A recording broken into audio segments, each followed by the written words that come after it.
నమస్కారం అండి.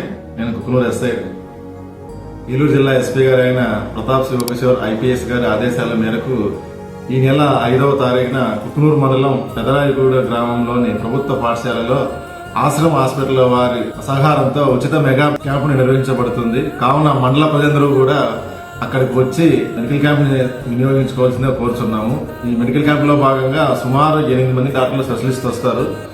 కంటి డాక్టరు, పంటి doctor, ENT, general physician, gynaecologist, అలాగే కొన్ని రకాలైన టెస్టులు కూడా అక్కడే చేయడం జరుగుతుంది. షుగర్ టెస్ట్ కానీ, ఎక్స్రే కానీ, ఈసీజీ కానీ, అలాగే అల్ట్రాసౌండ్ స్కానింగ్ కానీ, అలాగే మహిళలకు ప్రీ క్యాన్సర్ టెస్ట్ కూడా చేస్తారండి. అన్నీ కూడా అక్కడికి బస్సు తీసుకొచ్చి బస్సులోనే ఇవన్నీ కూడా వాళ్ళకి అక్కడే చేసి రిపోర్ట్ కూడా ఇవ్వడం జరుగుతుంది. కావున కుకునూరు మండల ప్రజలందరూ కూడా ఈ అవకాశాన్ని సద్వినియోగం చేసుకోవాల్సిందిగా పోలీసు వారి తరఫున మనవి చేస్తున్నాను.